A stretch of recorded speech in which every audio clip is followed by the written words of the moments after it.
Okay, when we learn statistics and when it's taught the way it's done in school, so on, first level stuff, it should not be done the way it is, kind of detached from reality.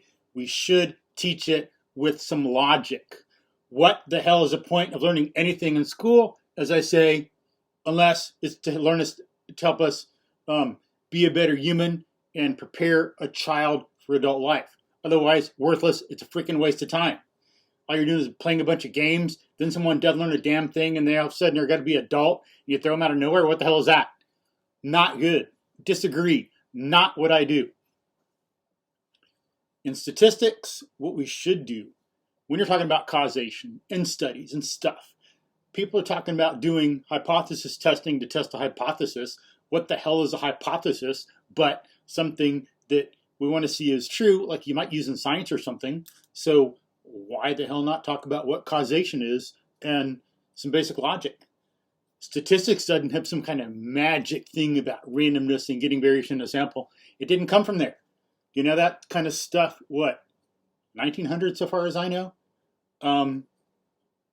With some of the statistics development of hypothesis testing and all that.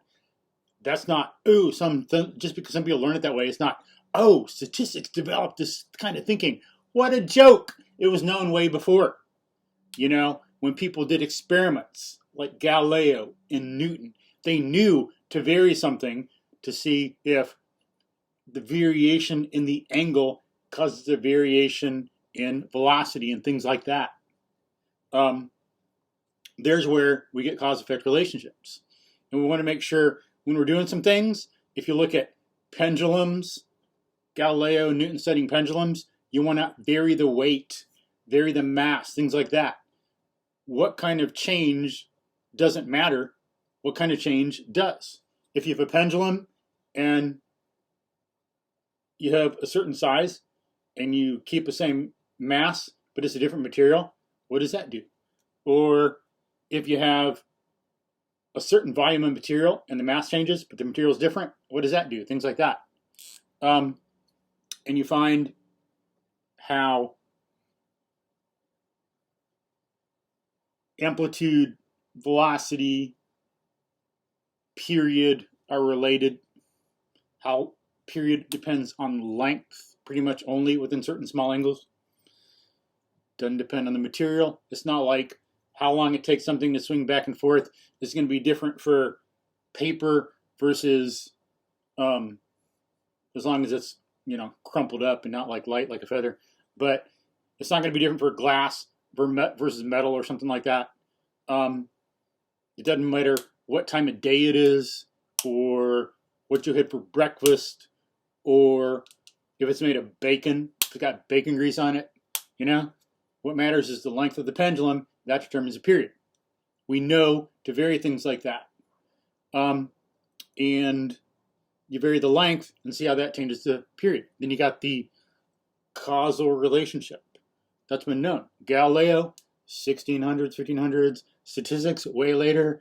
Or when we form concepts, if we want a good idea of what something is, what's the essence of something, we need a numerous and varied sample of things to get the idea. Sorry, but that's pre-statistics. And that's more fundamental. It's something we can do to help us get concepts for things, cause-effect relationships, do things in everyday life. And it's not just like stuck to kind of math as in the statistics is. You know, as people say, correlation ain't causation in statistics. When you have the pure math, well, of course, you got to be connected to the world to know what the hell you're talking about. And that means having a sample of things. Now, that's reflected, that fact is reflected in some statistics. Or, one thing, Galileo and Newton and others, you can go back to Aristotle. He knew about the more and the less in things. How bird beaks, for example, they could be a little longer or shorter for a certain species. There was the more and the less. Or the length of feathers, or the darkness of coloration. Aristotle knew that, 2,300 years ago, that's already been around. Variation in things has been known.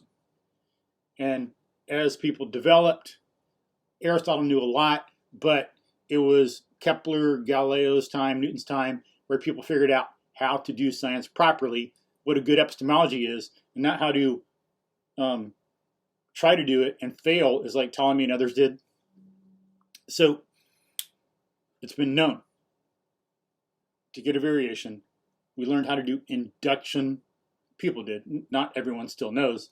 Clearly, some people don't know squat about induction and they have misinformation about it today, even some scientists. But Galileo, Newton learned how to use induction and to generalize, do it properly, which not even the great Aristotle knew. He was a master of induction. He could do it, but unfortunately, he didn't write things down, develop a theory. It didn't come down to us. If he did, if so, it would have been awesome. Science would have been so far ahead. But variation in things, in concepts, in forming generalizations is important so we get the essence of it. Just as I say with the pendulum example, vary the length. Oh, that affects the period. You vary these other things, it doesn't matter. We need a broad range of examples to do that. Numerous and varied examples, varying different things, different ones, not just one example. Or, you see lots of birds flying in the air, and you get the idea that most birds fly. Birds fly, but eventually we see that there's actually some that don't. And then we can see better what a bird is. What's the essence of being a bird? Or take people. You got the stereotypical small town person, as some people are. Not every small town person, but some, don't know a lot about humans. Some outsider comes in and they're suspicious. He's different. He's weird. He ain't right in the head. There's limited dress, limited food, and limited dialect, limited customs in a smaller town. And so they confuse that with what's human nature. And then something different comes along and people are just freaked out. To know what human nature is and to abstract away from the non-essential. Some clothing, some religion, some diet, some beliefs, some language. We need a broad range of examples of people all across the world, different cultures, different professions and everything through history. Then you see all these examples and you can abstract away what's essential to being human, being a rational animal, being an animal of a certain species with a certain kind of consciousness. It's important to have a range of examples to get that. So we got these differences in language with only a small town. You ain't got the difference in language. Things like that. So variation has been known. It's not something new in statistics. But that's why randomness is important. Getting a random sample so you're not cherry picking certain things or getting certain things of a certain type. Randomness is a way to try to have that variation that helps you abstract away from accidental things like maybe the color of a bird, like not all swans are white. And you can have a black swan and it's still a swan. You can abstract away from variations like that with the randomness. And that's the point. And that should be taught so you see more how this works and you can see causation versus correlation better. And the logic that gives rise to it, and you have something to contrast. People don't go in knowing how to do an induction, which is important for hypothesis testing. You're trying to get a hypothesis. What the hell is a hypothesis but some induction you're trying to see if it's correct? Okay, so people need to know about induction and generalization and some rules of generalization to know that it's valid and to know we can do it. We get a sample and we generalize. That's what some hypothesis testing is trying to do. You get a sample, you want to generalize it about everything. It is valid. Statistics is not the only way to do that. That is such a misconception in our culture. It's so unfortunate. most people do not know the stuff about induction. I didn't either. I wish I'd figured it out on my own, but thankfully studying philosophy and science and the history of science and philosophy and stuff, I have learned from some smart people. But we get an induction to do it properly, as I say, like all humans are rational animals. We need a broad, varied example, and that would be where randomness would come in. And then I'd have to talk more in depth about induction, but this is about statistics and the importance of teaching logic in it.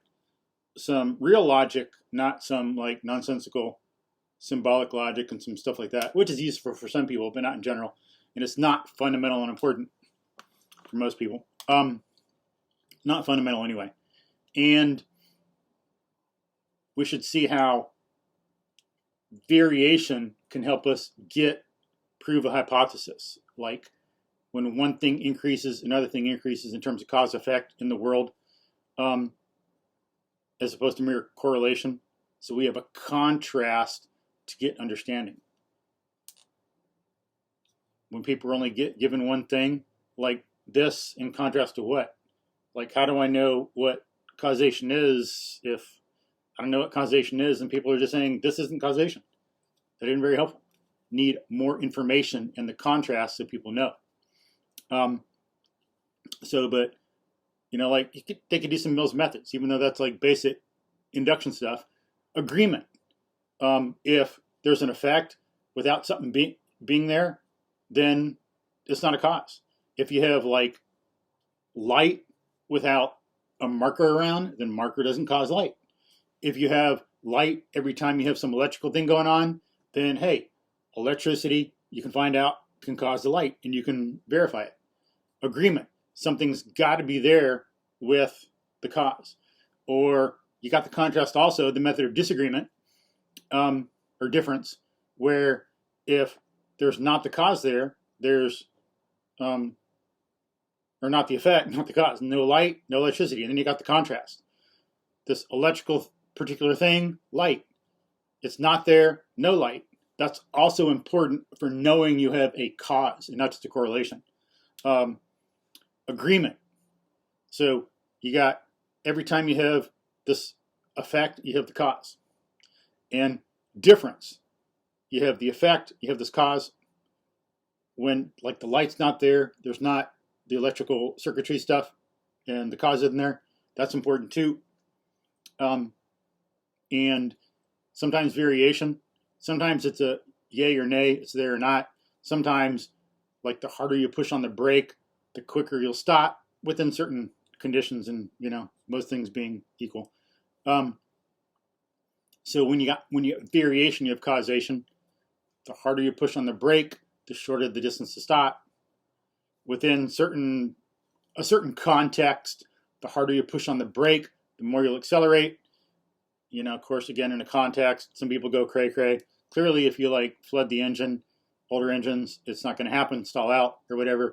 But, or after certain velocities, but the harder you push on the brake, the more it'll accelerate. Or sorry, I need dinner. The harder you push on the gas, the more it'll accelerate. Those changes, when one changes, the other changes, or the harder you push on the brake, the longer it takes the shorter the distance to stop. Those changes, things changing together, show us causation. So there are some things people could and should learn so they get a broader, more fundamental context and background to the statistics stuff. And then what the hell is the point in education of learning something but to prepare you for life, to know things, and for students, children, to become competent, independent, self-sovereign social adults. They need to be able to take care of themselves and help other people. Blindly doing statistics and not really telling them about the truth does not help. But people need to get some of this out there, because there's a lot of, like, some of this stuff about statistics and logic is not obvious. I sure the hell didn't figure it out on my own. Not a lot of people do.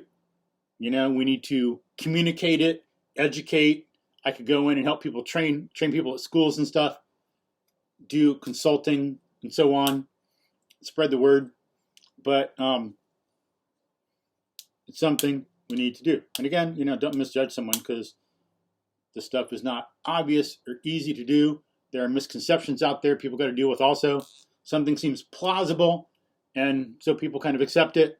Oh, it's from a smart person, and it's plausible. Or smart person separately. God, they're smart. They have a PhD in statistics. They must be right. Not. Look at human history. Look at the history of science. Not the case. You got to see if someone's actually right, not just because they're an authority. And if someone's just wrong on some things, there's misconceptions too. So authority, misconception, this is just hard. Hence, not common enough and something we got to work on making people better at. But logic should be in statistics. So people learn some logic, they understand statistics, they know how to generalize and do proper hypothesis testing. They can be better at science. They can think better about the everyday world.